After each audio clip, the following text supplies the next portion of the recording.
This is your stimulus check daily information. A lot of good news for different states sending out stimulus checks. Looks like California is stepping up and they're sending out big money. So individual states, they receive billions of dollars. They're turning around and paying it out there, people in that area. There is a new number that you can call right now to pick up the checks. If you've not received your stimulus checks in the past, there's an 800 number that I just picked up. I'm going to cover that for you, how you can call that number and pick up your stimulus check if you've not received it. There is a portal online. Obviously, you can go there and check that information out, but there is a live number that you can call and pick up somebody to talk to. This is going to be an 800 number that you can call and pick that up. This new American Jobs Plan looks like it's going to go through the Senate, but it still has a big hurdle to go through in the House of Representatives. Nancy Pelosi, says that she wants to get the bigger $3.5 trillion stimulus plan set up. So we'll see if she can get that done, get it done in the House of Representatives, get it back to the Senate, and then goes back to the president's desk. Unfortunately, we have to wait for Congress in order to get these stimulus plans done. If they could figure out some way to get a reoccurring payment set up, I think that would be the best way. Honestly, I think the Federal Reserve, who creates the money, they're going to come out with some type of stable coin where they can put it into people's apps and then people can take that money and spend it into the economy. If they're smart, they're going to push that really quickly. If they're not very smart, they're going to wait 4 or 5 years to do that, which I don't think they're going to be able to get away with. There's just so much competition around for them to get some type of stable coin set up moving forward. So I'm going to cover a lot of those details for you in this video. So really quick, good news for a lot of different states. If you haven't seen it already, if you're in one of these states, it's good news. I think a lot of the other states that aren't on this list will eventually start to get their stimulus payments they got and turn around and pay people in that area. Denton or Irvine, California, now they're going to be sending out $2,000 payments to people in education in that area. A couple different cities in Texas. Texas statewide has not said what they're going to do. There was, I think, around $35 billion, I believe, that was sent to Texas in the American Rescue Plan. So let's see if the governor will step up and do something. Tennessee, $1,000 payments to teachers labeled hazard pay. Michigan, $500 hazard pay to teachers. Then you have Georgia, $1,000 payments to teachers, and then $500 for part-time teachers. So Georgia is sending a lot of money out to people in education. Florida also is going to be sending out $1,000 payments to people in education, and they're also going to be sending to first responders, police, firemen, all that are going to be getting a $1,000 bonus payment. New Mexico, they're sending out $750 for their citizens there that did not receive the federal payments. Maryland, $500 for people that filed earned income credit in the state of Maryland. And then Colorado, $375 for those that did not receive any of the federal payments there. And then California is going to be sending out $600 to about 2/3 of their citizens in that state. So if you do live in California, that is going to be a great area to pick up that stimulus check. So look for those checks to happen. I'll keep you updated on the new list that's happening. There's a lot of new states that will be coming on board here pretty quick, and I'll keep you updated on those. So it's good news for a lot of people out there that have children. If you have not received your payment yet, there is a monthly payment going out to everybody. I get it. A lot of people are saying, well, I don't have any children. I understand that. There is the American Families Plan. Looks like it might be the single payment going out to everybody. But for right now, there's about 40 million people in America that are going to be receiving these child tax credit. $300 for kids under the age of 6 times how many kids you have. It's $250 for kids between the age of 6 and 17. What there is this $3,600 per child under the age of 6. That is part of the American Rescue Plan that Biden signed back in March during the $1.9 trillion payments that were sent out. $3,600 times how many kids you have under the age of 6. $3,000 times how many kids you have between the age of 6 and 17. You can get a lump sum at the, I guess, March of next year in 2022. You can get a lump sum. Also, you can pick up the monthly payments if you want, or you can just say, no, I want lump sum, and you can do that.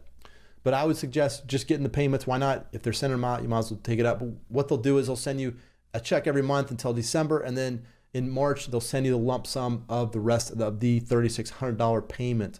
So those of you that don't have children, there is this giant petition, 3 million signatures. It's going to be hopefully a monthly payment set up. What they're trying to do is get this $2,000 payment set up for payment every month, reoccurring, and then $1,000 for kids, reoccurring every month. Now, this is something that the Congress is going to have to pass and get it moving forward. I personally believe the Federal Reserve will come out with some type of Fed Now coin Jerome Powell, the head of Federal Reserve, has already talked about that. He's talked about getting a Fed coin out. This might be where this petition will come in and put pressure on Congress to get this done. But right now, Nancy Pelosi and Chuck Schumer, they have not come out and said, yes, we're trying to get more stimulus out to everybody. But they said the child tax credit is something that will be going out. If they can sneak in something into the American Families Plan, then that might be where they get that reoccurring payment. But they need to get some type of payment where they don't have to worry about Congress setting up bills every month. That's where they're going to have to get the new American Families Plan to step up and get payments going out that way.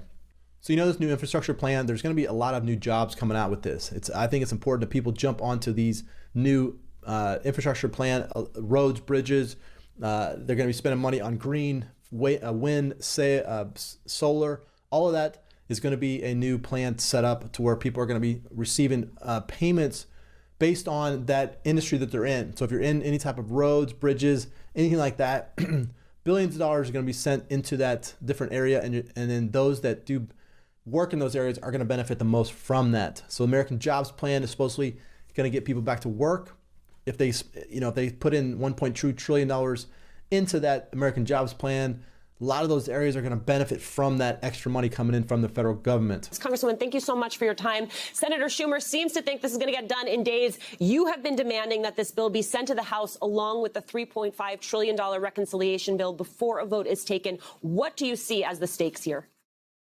Well, the stakes are enormously high because obviously the need is so high. People across the country want to see not just roads and bridges. They want to get childcare. They want to get paid leave. They want to make sure their healthcare needs are taken care of. They want to be able to send their kids to, free community college and get free pre-K. And we, of course, have to take care of the planet and take on climate change. So those are the things that are contained within the reconciliation package. And it's why we are saying as progressives, and we've said it for 3 months, that we won't be able to move a bipartisan bill along. There simply won't be the votes for it in the House unless we have at the same time the reconciliation bill that has been passed. And of course, it's not just progressives. Now the Speaker has said the same thing. So that is the situation. We're awaiting the bills from the Senate, and we're working very hard with senators to make sure that our 5 Progressive Caucus priorities are included in any bill that comes to the House. So given that, how optimistic are you that both of these bills are going to get over the line and through the House in a way that is acceptable to you and to your progressive colleagues? Well, I feel very good about the fact that we've already seen that the draft framework for the reconciliation bill does include our 5 priorities. And I forgot to mention immigration as a key piece of that, path to citizenship for essential workers and TPS, dreamers, farm workers, a topic you cover often on your show. So all of those 5 priorities are included in the reconciliation framework. Now we need to make sure that the details are there. There are some areas where we would like to see more funding allocated. So we're working on that right now with Chairman Sanders and other senators. And I feel good that we are going to move that forward. Understand that this is something that is urgent for people across this country. I just saw a statistic that said that 1 in 3 people in America have less in savings than they did. And of course, that even 40% of Americans didn't even have $400 in their bank account. So this is urgent. We need to help working families and poor people across the country feel like they have an opportunity again, that they can wake up in the morning and know that their life is going to be dignified and fulfilling for them and for their kids. Congresswoman, I'm going to ask you what is admittedly a potentially unanswerable question, which is, do you believe that McConnell is going to continue to support this bill, despite the fact that Trump and others are encouraging him to blow it up? Well, you're talking about the bipartisan bill, and yeah. I have no idea. I mean, he said 3 months ago that 100% of his focus was on stopping any part of the bipartisan of the Biden administration. Now, he voted for the bill to move forward.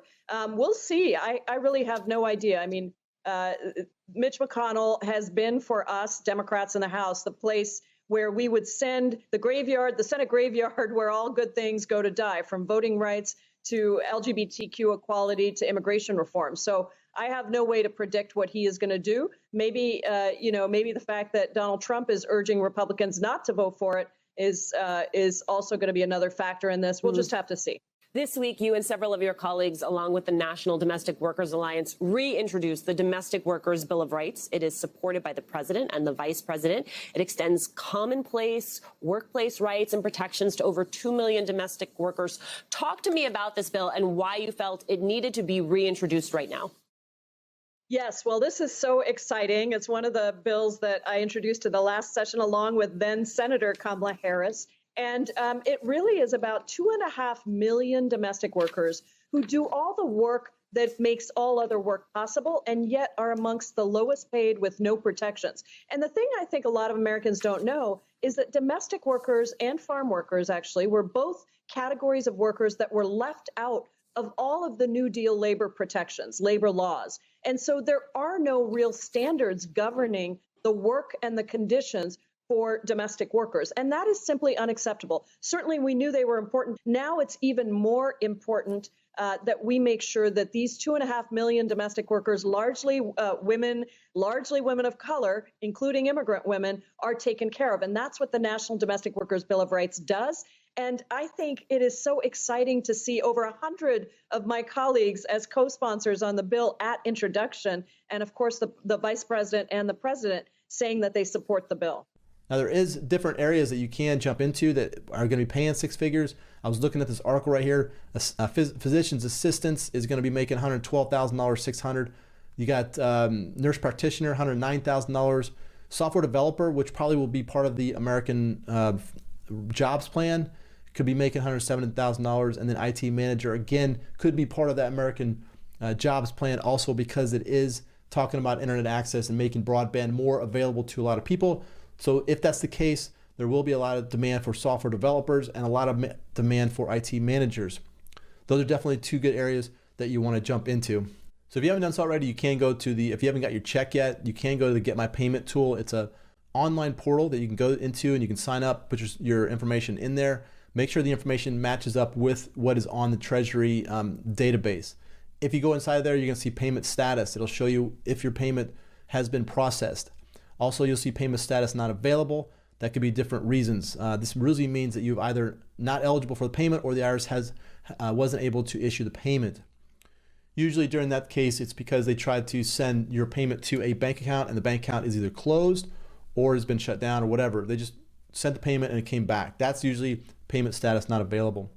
If you did not receive your first two checks, if you file your returns 2020, there's a recovery rebate credit claim section where you can go and you can fill out the information and you can get that check sent out to you. But that's part of the 2020 returns. Recovery rebate credit is a good place to set that up. Now, also there is an 800 number. It's 1-800-919-9835, 800-919-9835. So that's going to be the number to call for the IRS to get information about your check if you did not receive it. Also, make sure if anybody calls you about the IRS, just hang up. They're usually just some clown from India that's trying to scam you out of something. Just hang up. Nobody from the IRS is going to call you. It's not going to happen. You have to step up and you have to call them. All right. If you call them, then you know that this is the right number. This is going to get you in and get you an automated system set up and get you a payment. You can call them and try to do a trace on your payment. They'll help you out with that. So if you did not receive your payment, you'll set up a trace. There is a section on the website, the IRS's website, where you can run a trace, try to pick up some of that payments.